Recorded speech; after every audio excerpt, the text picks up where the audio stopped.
Hey, Kevin, how's it going? Thank you for coming on today. Thank you so much for having me, Sean. It's a pleasure. Awesome. Well, I'd love to hear a little bit more about what you've been working on and what your current role is. Yeah. So again, thank you for having me on. I've been listening to a few episodes, so I'm a new fan of yours.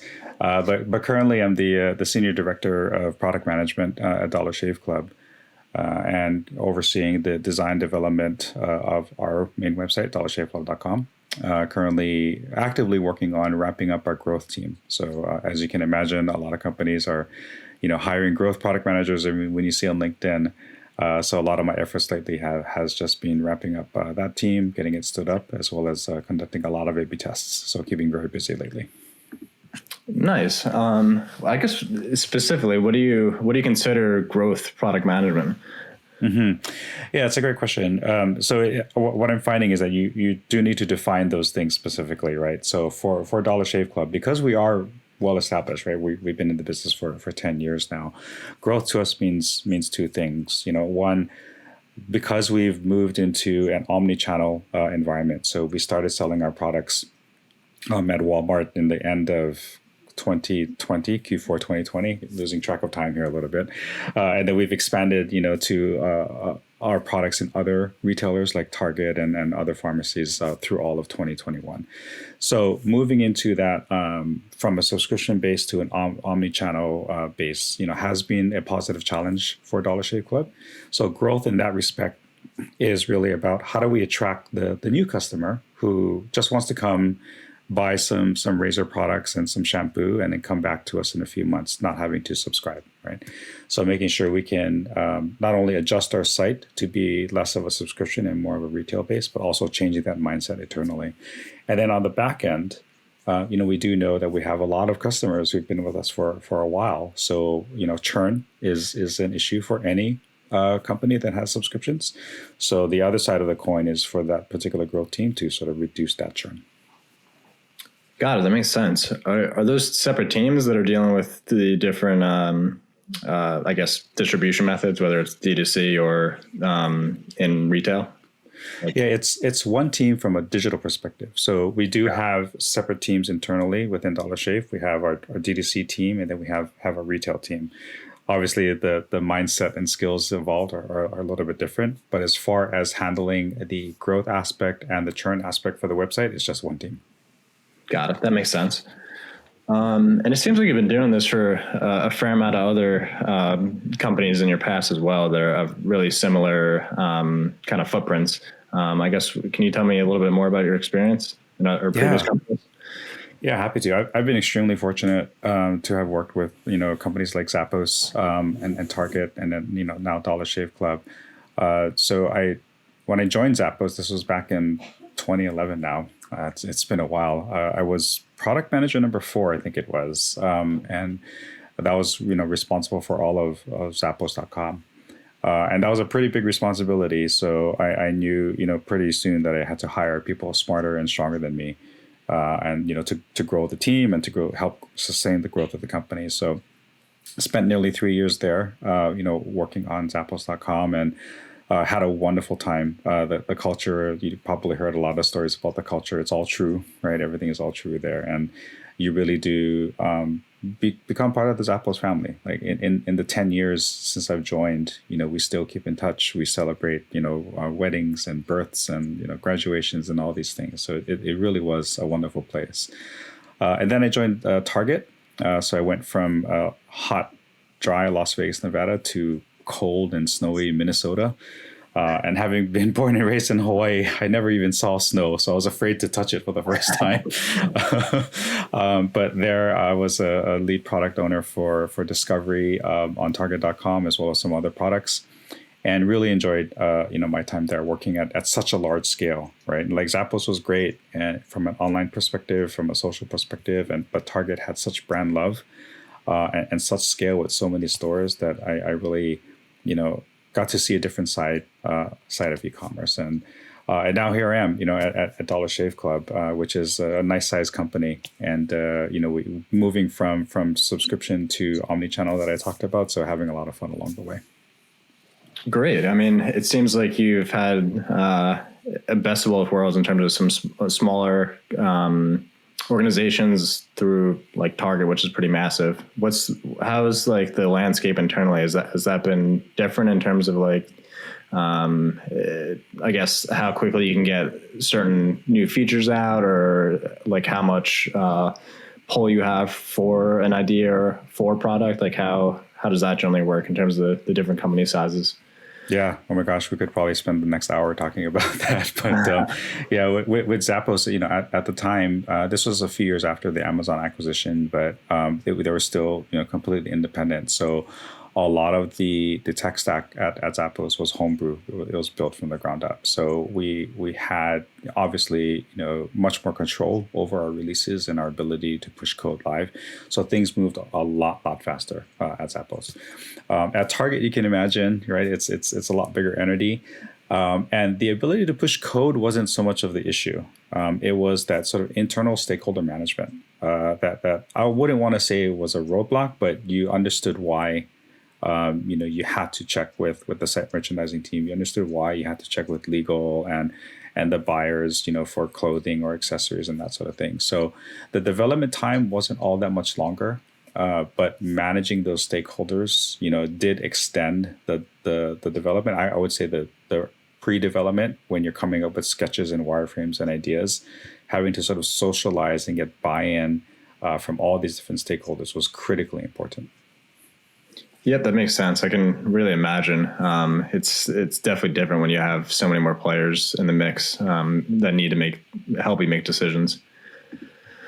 I guess getting a little deeper into, I guess, your current role. I guess how's Dollar Shave Club thinking about e-commerce in ways that other companies aren't? Mm-hmm. Yeah, that's a great question because, as I mentioned earlier, we've been subscription based for, nearly 10 years of our existence, right? And I joined a couple of years ago. So customers sort of, set it and forget it. They come to the site, they subscribe, they're very happy with that subscription, and they only really come if they want to make some changes to the delivery method or update their credit card or whatever. So with all of that, you can tell that the site was sort of architected, right, in that way. Now that we're moving towards this on-demand, what we're calling on-demand and omni-channel view, the focus has sort of shifted. So we're trying to bring in a lot of sort of the best practices, right, that you would currently see on existing sites, and it's not because we weren't cognizant of that. It's just a subscription model site is very different from someone coming in, and buying just 2 bottles of shampoo, right?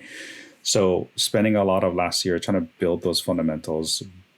From cart and checkout to even analytics, right? How we measure how customers sort of flow through our site. And now that we got some of the fundamentals down, there's always, room for improvement. But we're looking now at, okay, how do we build in some of that brand love? Because Dollar Shave Club, when we first started, we're very edgy, we're very funny, and our commercials, sort of took that tone. Our website, you don't see that, as much. But you're starting to see that was it a couple weeks ago for February 22nd. It was Deuces Day. And we celebrated that by having a pre-order for what we call the brown noise machine on our site. So it kind of does what you think it does. When you're out in the public restroom, it sort of masks the noise. So bringing some of that fun and edginess back is something you start to see more on dollarshaveclub.com. Yeah, that makes a lot of sense. I still remember some of the actual commercials that you guys ran when you were first starting out. That's awesome.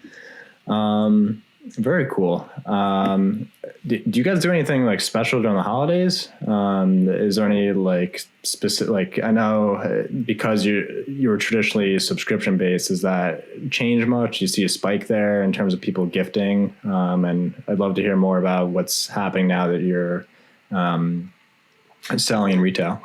Mm-hmm. Yeah, we don't spend a lot of effort during holiday. We sort of have the obligatory holiday bundles that are up, but we do like any other retailer, we do see an uplift, and it's been steadily increasing since we got into retail. So from a .com perspective, I'll be completely honest, right? There there was expected hesitation, in terms of, okay, by going into retail, are we going to see some of our sales drop? And that's natural to think that, right? But after looking at the data closely, we thankfully didn't see all that much of a change. So because of that, now we're starting to change our site to be more on-demand focused. And again, it's going back to those fundamentals, right? Just having a buy once or buy now type of experience wasn't available, on our site a year ago. So it's having that sort of focus, but at the same time finding that balance, because we do know that customers still like to subscribe to our stuff, has been a positive challenge for us. Got it. Have you seen, like, customer wise, are a lot of customers coming back that are subscription based, buying on demand, or is it different customers? Like, I'd be interested to understand the differences there. Yeah, thankfully our subscribers, they're very loyal, and we're very happy, for them. And what we're finding now that we've been sort of on demand for a year is we do find those customers coming back, and they might buy the product in store, and they like the convenience of just ordering a razor refill, on our site.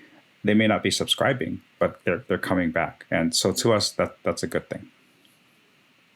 Yep, understood. That makes sense at the end of the day. I mean, if they're not, they're not churning, so even if they're not subscribers, that's still great.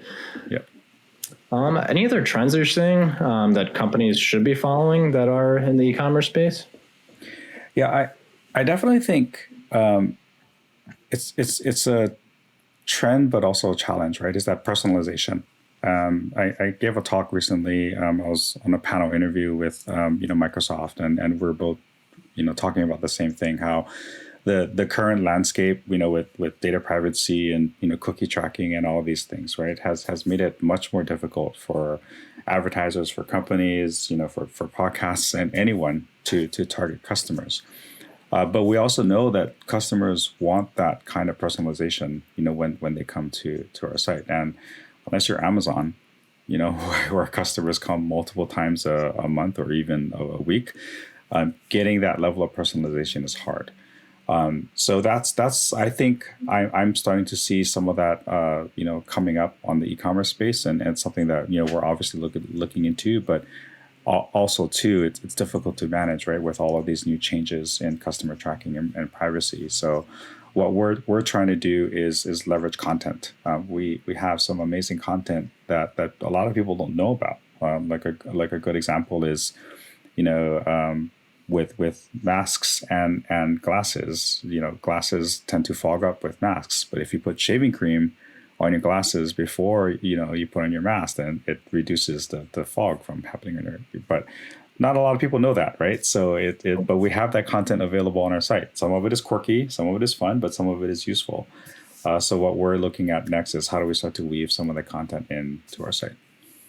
I wish I knew that trick 18 months ago. Yeah. I didn't know that. That's good to know. Well, that makes sense. I wasn't even thinking of the data privacy angle. I mean, it's really it's coming into play with like GDPR, CCPA, and whatnot. So that's really important. I guess you kind of tapped on it with content, but how does social come into play in like Instagram, Facebook, TikTok, etc.? Like, what are your thoughts there? Mm-hmm. Yeah, it's funny you should ask that, because I'm very proud of the fact that my team and I built Target's social commerce platform, Target Finds, pretty much from scratch. And it wasn't until just a couple of years ago I just signed on to Instagram. I think my wife just signed me up for Instagram. I was never even on it when I built, my team and I built this thing. But I do find that, still, even though Instagram is kind of the almost the veteran, if you will, right? When you have new sites like TikTok and things coming up, that level of engagement still exists, right? And there's a big opportunity for brands to take advantage of that. And having built Target Finds, I found that to be especially true, right? Customers would keep coming back. So let me rewind a little bit. I'm sorry. So when customers, post a picture on Instagram and it's hashtag Target Style, Target would reach out to say, hey, could we use your photo on our website? And most of the times the customers would be elated, right, to have their photo be available on Target's website. So we did so, and then we started having those pictures up on a dedicated site, not part of the Target platform. And in doing so, we found massive participation, massive engagement. And with any good product team and any good product manager, what you want to do is just get very intimate with the data. And as we started to get a lot of those images coming in, I realized that there was some clear categories, being developed around home, apparel, furniture, and that sort of thing. So that we then created an experience where you could automatically filter by those specific categories. And I say all this to make mention of the fact that that service is actually still live today. And I think when we built it, this was around 2013, 2014. And Target is still, using that today, and I'm very happy to see that being used. And the customers are still engaging. And I was actually just looking at it earlier this week, and there's this welcome mat that says "Home Sweet Home" that has been in the photo stream since 2014, right? So, and so customers are still buying this mat, and you would think that's 7, 8 years ago now, right? But it's great data also for Target to say that customers are still taking pictures of this, so we should probably still order it, right? And there's a lot of opportunities to further mine that data and to again further provide personalization opportunities and monetization opportunities for Target as well. Wow, that's awesome. That it's I didn't realize it was that old. So it's pretty good. It shows that what you guys built is working, and it's like just if it's not broken, don't fix it and keep iterating. Right. So awesome. I guess any other like interesting user generated content like examples like that you've seen that other companies doing or that you've done in the past that work really well like that? Yeah, I've actually started following randomly. I don't follow any one person in particular, but Amazon Live Shopping. I do just enjoy logging in and seeing what people are selling. But again, this is old hat for Asia, right? They've been doing this for a long time. But it's only now, coming to the States. And so I'm having a lot of fun, taking a look at that, seeing what the engagement is. And, if you were to sort of push things out a little bit, you can see how these are sort of becoming little celebrities of their own. And when you have, and I can't remember who the gamer is, like when you have Twitch gaming, and I think YouTube, stole somebody from Twitch gaming, and it was like this huge deal, and they got multi-millions of dollars, right? You can almost see that happening on sort of this live shopping space, right? Where these celebrities are coming up within Amazon, and now TikTok may want to have live shopping, or Instagram already has some version of that, right? And then you can sort of see this, it's almost like professional sports. How do we recruit someone from one team to the other? And hopefully, their fans, will follow. So that's something I'm starting to watch closely. Got it. That makes sense. What are your thoughts on like a lot of the large social, like someone who has 50K, 100K plus followers that are doing a lot of these like being influencers and like displaying product? Like, have you found that helps at all in terms of like driving more traffic and just getting more exposure to certain demographics or users? Yeah, I do. And again, this something that I just sort of casually follow, but absolutely, I think from a customer engagement side or from a fan engagement side, that's invaluable, right? To know that you have 50,000 customers on a weekly or monthly basis just logging in to watch your stuff. There's this one tech journalist who actually is an influencer on Instagram, Lamar Wilson. Who I watch regularly, and he's now known as sort of the CEO unboxing. He just unboxes anything related to tech, right? And it's these short videos, but it's just fun, to watch him unbox. So one, there's that brand perspective, but he's unboxing a whole bunch of things, right? Stuff that I never would even thought about. So then, from a consumer's perspective, you're getting a lot of exposure to these products. Now he's a gamer and he likes to focus on things that Microsoft sends him or Nintendo sends him and that sort of thing.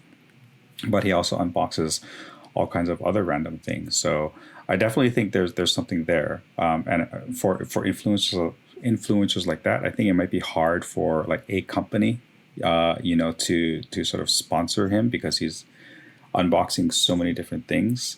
But you can almost see this as like an actor, like how actors have agents and they represent it with companies. You can almost see these conglomerates sort of forming around these influencers.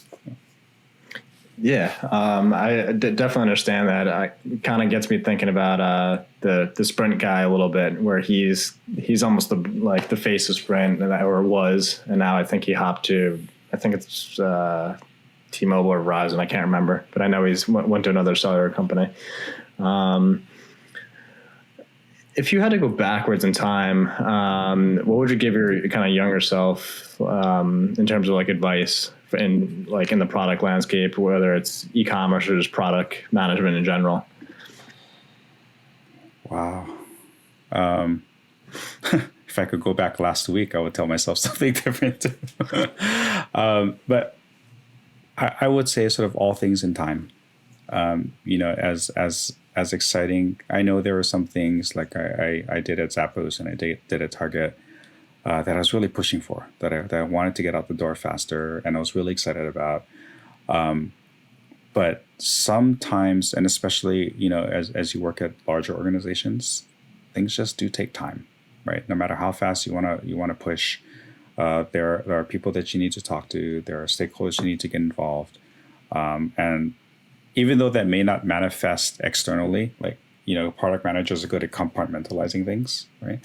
And even though you do your best to not let it manifest externally, just internally, that's something you sort of wrestle with. Is like, why can't we just get this out now, right?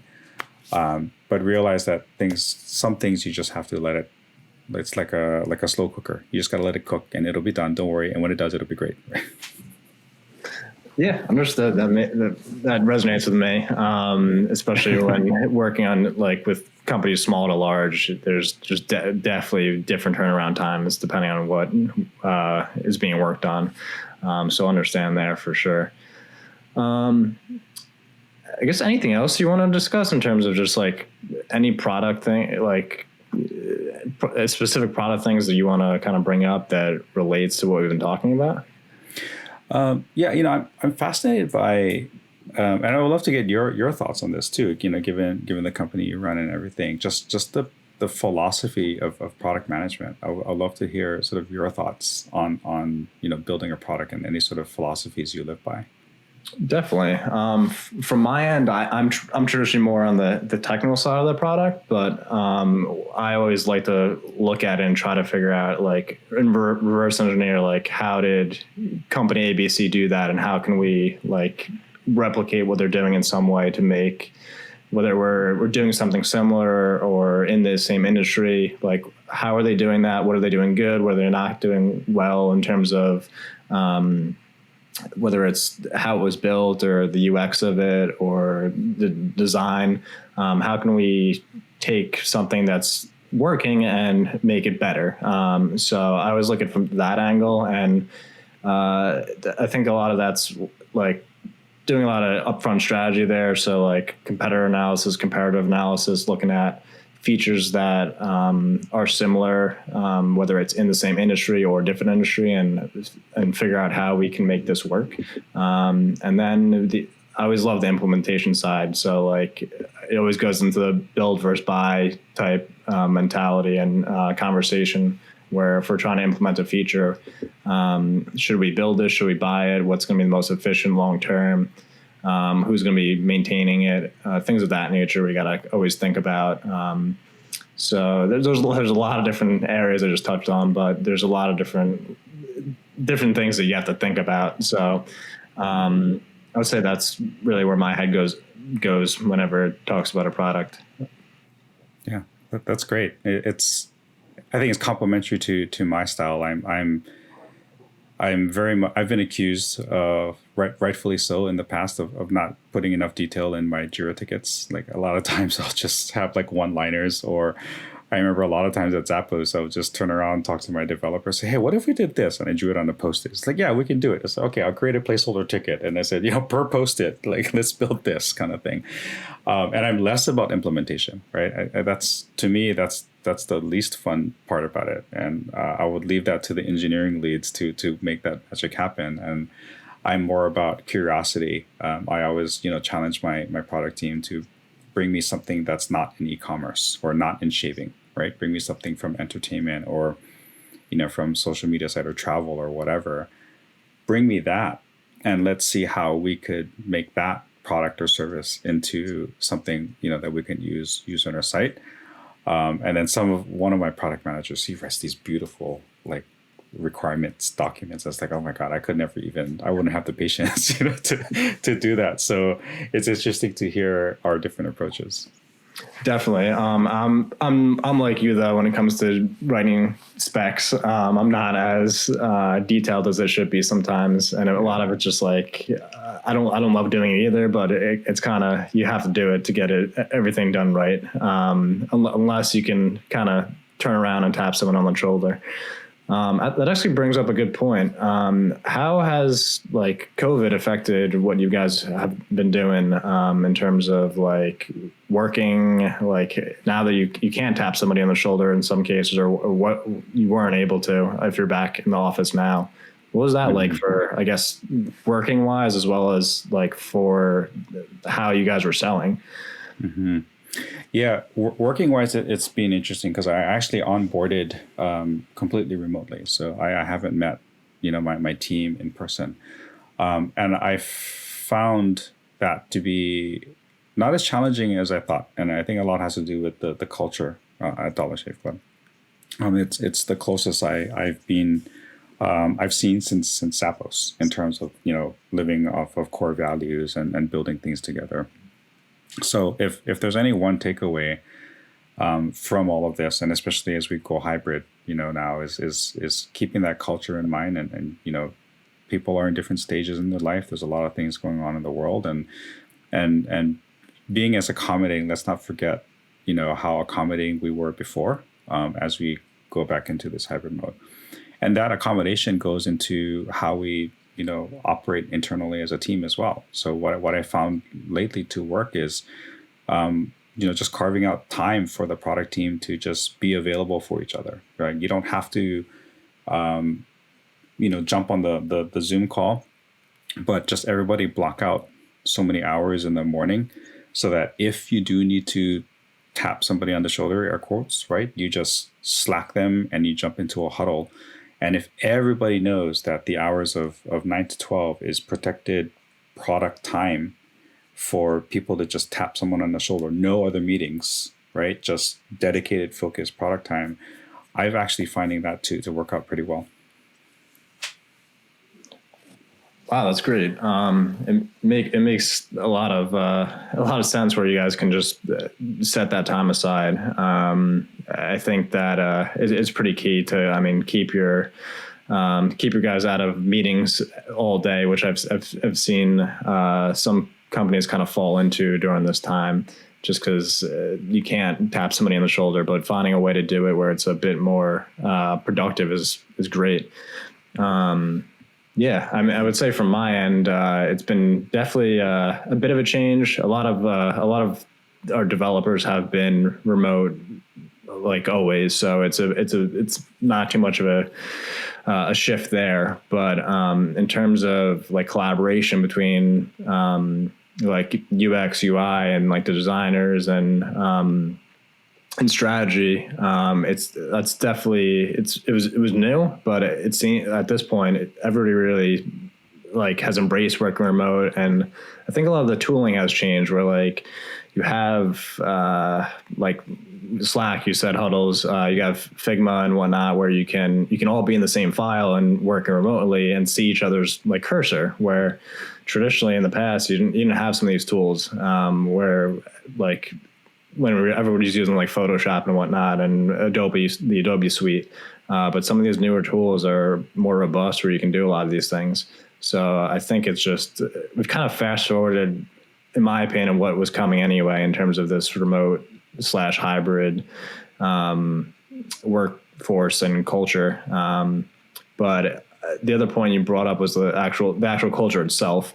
And I think that's key, where some companies really did a great job at keeping their in-office culture like virtually. And it's hard to do. And I think it's the companies that were able to pull it off, all hats off to them. Yeah, definitely agree. And it's even sort of little things. I would love to hear, any sort of tactics or tips you have. Like for us, one of the things we're proud of internally is we have tacos in Slack, and then we just have a channel for tacos. And if someone does good, right, and we just do, at Sean, taco, thanks for your help on this build, right? And then at every month when we have our all hands, we say, okay, who got the most tacos and who received the most who gave out the most and who received it, and then they get a DoorDash gift card. So these small things that just add a little bit of joy, to the day helps out a lot. So I don't know, do you folks do anything like that? Yeah, that's awesome. Good idea. We do something a little, it's funnier, a bit funnier than ours. We do something similar where it's just a kudos channel where you just pick somebody specific or a group, a team maybe, that's working on something, just give them kudos. And that was actually today on Friday. And one other thing that we did in office, and we've just kept it, was what we call show and tells. This is where really any team is invited, and it's really just to share any link or any technology. Even like some people share movies, like YouTube videos, whatever it is. You can share it and just talk about what it is, and it kind of opens up. Like the product people get to see really heavy tech things from the engineering team. And then vice versa. So it opens everyone's eyes to different things and gets everybody thinking about, hey, like that's what we could do. But if we have a actual feature that could work that way. But it really, I think the biggest thing, it opens eyes and connects the team still, or the members that are not working with each other day to day. Right. I'm gonna have to borrow that show and tell from you. Yeah, take it. It's worked well, and we were doing it for years prior, and we just kept it going. And it's kind of like a end of the day, relaxing thing for the team, where we do it on generally Thursday, Friday. So it's more like a wind down and early finish for the team. Nice, that's great. Well, it was really great talking with you, Kevin. I guess where else can we find out more about your work and what you're doing for Dollar Shave Club? Yeah, it's best to find me on LinkedIn. I love to just read posts on LinkedIn. I do post every now and then. Although I was off for about a month because I went back to school last fall. I'm getting my doctorate degree from Pepperdine University. So awesome. The past few weeks have been pretty busy, so I was off of LinkedIn for a bit. But that's where you could find me. Reach out anytime. I love to learn from other people. Great. We'll definitely take a look. And well, Kevin, thank you for coming on Majestic's Product Builders podcast. Appreciate your time. Thank you so much. It's been a pleasure.